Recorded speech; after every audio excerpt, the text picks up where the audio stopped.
Goodbye. You just come on. Wano Rwanda omukyalo ono muyimbi wa nnyimba za ddiini era abadde atinze nnyo naddala ku mukutu gwa TikTok, YouTube, ku Facebook abadde bamugoberera bamuyita Gogo. Omukyalo ono bamuyita Musabimana Glorious. Alya music baali bamutuumye Gogo. Ndowooza mumujjukira bulungi nnyo.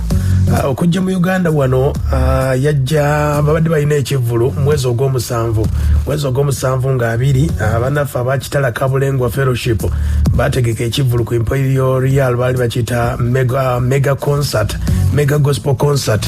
Ekivvulu ekyo ne kitambulira ddala bulungi nnyo.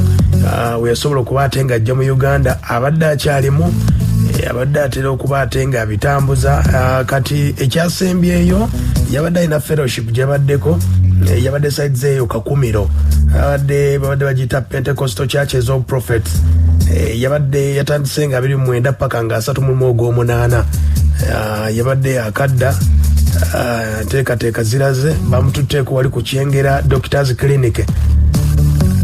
Lipooti eraze nti yafudde mulimu embeera y'ensimbu n'obuzibu mu kifuba mu mutima. Kati embeera obulwadde bwe busobodde okuba ate nga bwe mumazizaawo omukyalo oyo.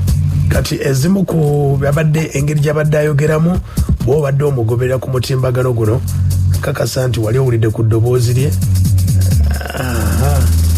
Kandebemu wano nga atukookeramu owuliremu ng'ayimba n'okuyimba byonna.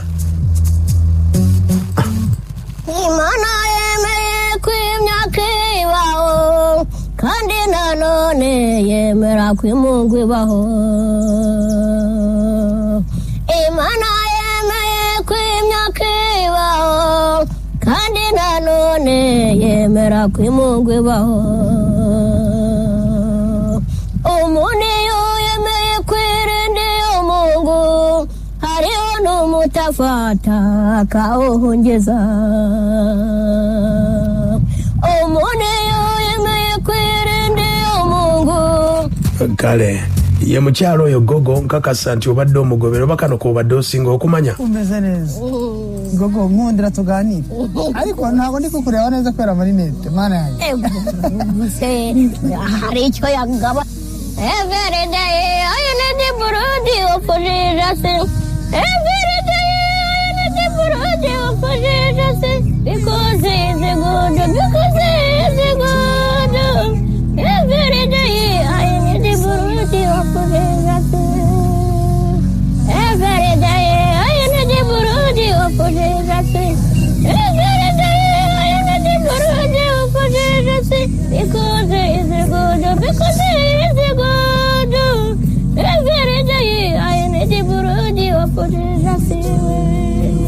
Uri munsi nyana ya maraso ya Yesu. Uri munsi nyana ya maraso ya Yesu. Kubera kwari meza, kubera kwari meza. Kale yoyo no gobayita Gogo omukyalo oyo abadde atemera myaka egy'obukulu 36.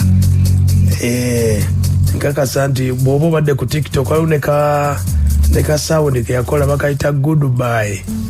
Kasawundi ako kati abategeera ekinyagwanda tuwulire wano Gogo abadde anyumyamu ng'agamba nti byonna Katonda asobodde okuba ate nga amusobozesa okuba ate nga abituukako byonna ku interview ezimu zabadde ajja ng'akola. Nanjye burya ngo icyo uzaba muragendana Imana n'ibikizi ibyo dukora byose duteganya nk'abana b'abantu ariko hariho igihe dukurikirana imigisha nanone itari iyacu. Urebye ntibyari n'ibyanjye nagiye mbaho muri ubwo buzima gutyo nkagenda mba mu miryango gutyo itandukanye. Ejo nkitwa ngo nabaye aha mbega utavuga ngo iwacu naha ugasanga rero n'amahirwe yo kugira ubwisanzure mbega ngo nkomeze nijyayo.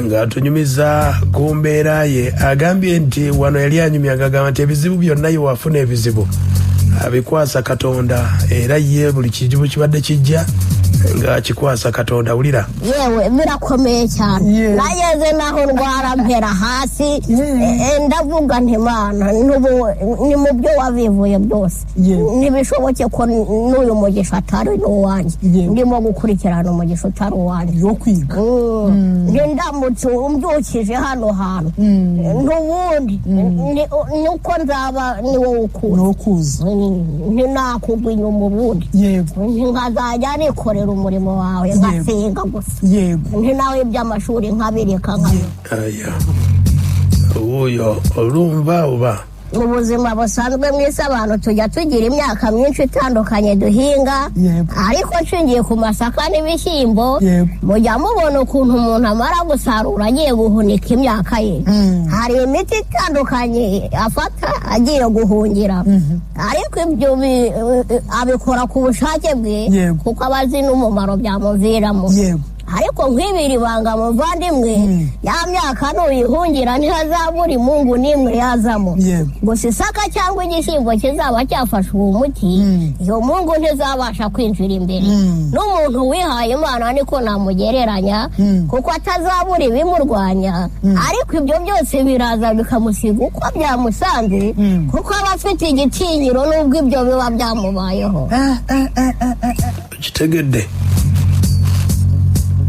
bamuyita gogo hariho inzira ebyiri twahawe ngo umuntu wese wahitemo inzira yumva imushimishije iya mbere izanyurwamo n'uwemeye akaba intama iyindi izanyurwamo n'uwemeye kuba ihene hariho inzira ebyiri twahawe ngo umuntu wese wahitemo inzira yumva imushimishije iya mbere izanyurwamo n'uwemeye akaba intama iyindi izanyurwamo n'uwemeye kuba ihene hahirwa uzabura maso ubundi nk'awamutunzi umujura azaba nawe yarabuze uko amwiba hahirwa uzabura maso ubundi nk'awamutunzi umujura azaba